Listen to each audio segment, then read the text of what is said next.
Hello guys and welcome back to the channel. So this is going to be a very interesting video because this video makes me want to not buy more Palantir and just focus all my investments into Tesla.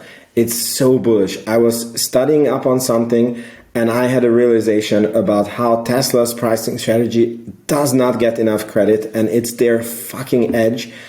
And you're going to, if by the end of this video you don't want to buy more Tesla, I wasted your time and I failed you and I need to delete this video off of YouTube. So it's going to be an awesome video. Please make sure you like this video, subscribe to the channel and follow me on Twitter @VinceIsBullish. Say hi to me there.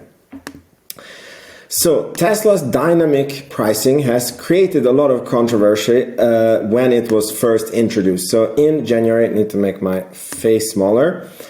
This is the first time when they came out with the price cuts and the stock fell to almost $100 and oh my, if we were just buying at that time. I really wanted to, but I didn't have enough liquidity in the market. And even Tesla prominent bulls became very critical of Elon Musk and Tesla. Gary Black, meet Kevin. I'm sure you know a lot of guys who became very critical of Musk at this time. And every time the price dropped, it was the same story. People were going nuts. You had articles about how Tesla, instead of cutting prices, needs to advertise. The brand is finished, Elon is distracted, and there's no demand for the cars because Elon is a Republican now, and only Democrats buy Teslas. Funny enough, recently the prices have been going up and everybody is silent, and somehow now Elon is not distracted anymore by Twitter and suddenly he's a good CEO of Tesla again. Very funny how these things work. Now, I have to explain this pricing model to you in a way that you have never heard it so that you can see the brilliance of it. And we are going to use simple economics. And by the way, the reason why I discovered this is because I run an Airbnb. Actually, my wife runs an Airbnb. I own it with my company. And we did a course about how you can use pricing to basically maximize the occupancy of your Airbnb or short-term rental. And we were just talking about today how that course, which was freely available on YouTube, is the make or break why our Airbnb is successful, because we can dynamically adjust to the market, and when there is a lot of demand we can sell the room price very expensive and make a profit, and when it's the low season we can lower the price so that we still pay the bills and we don't lose money. And okay, so we need to go into a little economics. I just wanted to give you this background, and we're gonna keep this very simple. So if you have 100 guests for one night, and there, let's say it's the city of Malmö, where I'm from in Sweden. So there is 100 guests coming and there's 100 rooms from 100 different hotels, right? Then obviously every room is going to be rented. We keep it simple, we don't talk about the price. Let's say that every room is priced at $100, okay? But now let's make it a little bit more complicated. What if you have 110 guests and there is still only 100 hotels, one room each available in Malmö? Then some prices might go up to $130, okay? But what happens if you have only 90 guests? Then, and still 100 rooms, then some prices need to come down, let's say to $70. So this is all, super basic economics. But now let's spice this up a little bit with dynamic pricing. So you have a problem as the hotel owner. You are just one of the 100, right? Because you have no idea how many customers are out there. So you don't know if this night or tonight is going to be 110, 120 customers and you should charge a lot, or it's going to be 50 customers and you should charge very little. So how do you maximize your profit? What are your chances? So you could set your price at $100, and that way when there is 110 guests for a night, you will be always leaving money on the table because you could sell your room for more expensive. But when there is 90 guests only in town, you are probably going to run a vacancy at some point, And you would be surprised in the hotel business how many hotels operate this way, that they set a price or how many Airbnbs operate this way, and they don't change it no matter what. And you can have an Airbnb basically empty and the owner losing money because they're unwilling to touch the price and adjust it to the market. So this is one option, right? Or this is also something that so many Airbnbs do. You just set your price to a very low price, and then basically you set your price to $70, and then you will always have 100% occupancy, because even if there's 120 guests or there's 70 guests, you will always have guests. You will be not making any money, but you will always have guests. So you are definitely leaving money on the table. But the best version would be if you had done dynamic pricing. So you set your price. Let's say that this night is 3 months out from now, okay? So you set your room price to $130.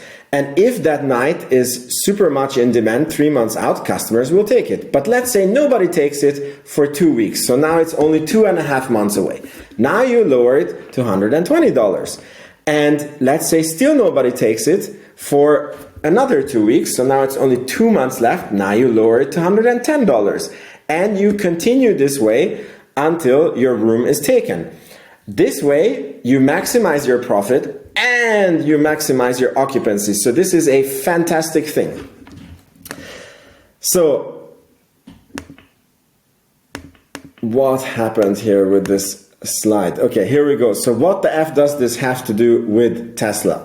So much like in the hotel business, the car prices are very, very rigid and they're very slow to change. So some OEMs, they don't sell directly to customers like Tesla. They sell to dealerships.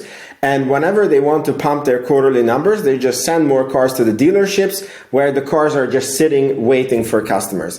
And they can have 3 months of supply, and that's their normal, right?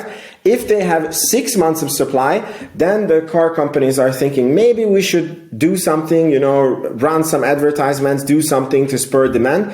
But it's very, very slowly moving. So, and much like in the hotel business, in the hotel business you have rooms.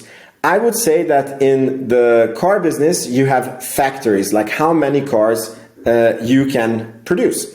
And there is 66 million new cars sold every year worldwide, right? So that's like, let's say each million production is like a hotel room, right?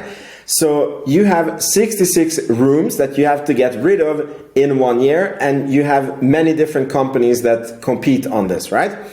And Tesla is the only car company that is planning to produce 20 million EVs by 2030. We don't know if they're going to make it. That's a very, very ambitious target, but that is their plan.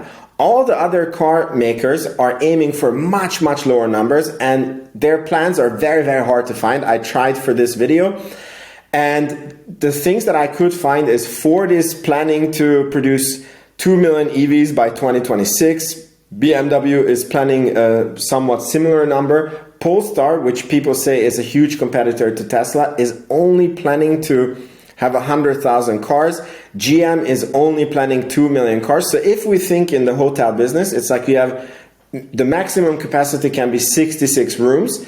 Tesla is going to own 20 rooms. Ford wants to own 2 rooms. BMW 2 rooms. Polestar 0.1 room. GM 2 rooms. Something like this. Okay. So the thing is that Tesla, just like in the hotel comparison, doesn't give a flying F about their competition because they use dynamic pricing. So it doesn't matter what the competition is doing. Just like with the, yeah, exactly. So here the slide is a bit different. So there is 66 million cars sold. So Tesla will sell at the highest price to the customers. So when they see that they have a huge wait list, then they will increase the prices. So they don't leave money on the table, right? And they are able to measure this because they are the only one in town, in the whole auto world, that can daily assess their order inflows and outflows. They see what cars have they produced this day, and they see what orders were they getting in a day.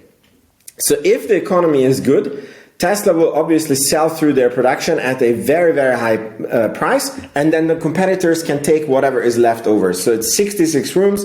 Tesla takes $130 for the 20 rooms that they have, and then the other competitors, they live on the other breadcrumbs and they do whatever the F they want to do. Tesla doesn't care, right? But if demand falls, then Tesla will lower prices and they will be the first ones to be always sold out, right? So the first 20 guests will always go to Tesla out of the 66 guests. And again, competition is living on the breadcrumbs. And it doesn't matter, like, it's not even that Tesla doesn't have a competition. Their competition is so insignificant. It doesn't even matter what their competition does, because they will just always be sold out. But there's one more thing. Tesla is the only effing car company that can make no profit on their cars, and they can upsell their customers later with full self-driving and other packages for a monthly subscription or a one-time fee that is literally 100% profit. They potentially make more money, more profit selling FSD than they make on producing cars. No other car manufacturer has this. They have to have a profit on selling the cars. Tesla even doesn't care about this. They just have to fill their production line, push out the cars, and they can make up the money later.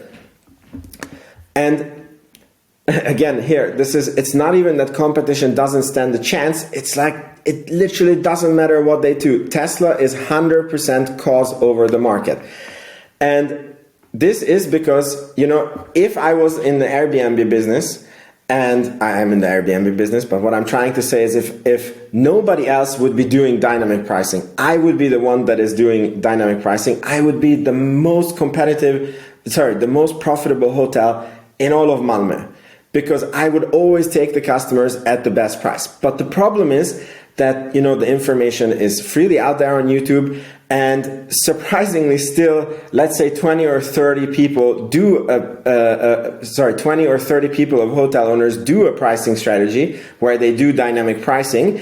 So that's why it's quite competitive. But in the car manufacturer world, Tesla is the only game in town who does dynamic pricing, and they will always take the market until they find a competitor who has comparable amount of unit production, which nobody is even aiming for, and they also do dynamic pricing, which nobody does. And even after this point, to be a serious competitor, they would have to have another software product like FSD that they can sell to compete with Tesla. So just because of this, when I looked at this today and when I got this eureka moment, I was like, okay, I'm not buying Palantir anymore. If I have extra money, everything is going in Tesla, because this opportunity is so great. And even if Tesla is a little bit overpriced, because their business model, it's not, by the way, but even if it would be overpriced, their business model is so solid that it's worth paying prime for it. But you're not paying prime dollar for it, because it's so cheap. So let me know in the comments what you think about this video. Did I make you think about Tesla stock, or did I waste your time? Please make sure you subscribe. Hit me up, Vince is Bullish on Twitter, and I'll see you in the next video. Thank you. Ciao, ciao.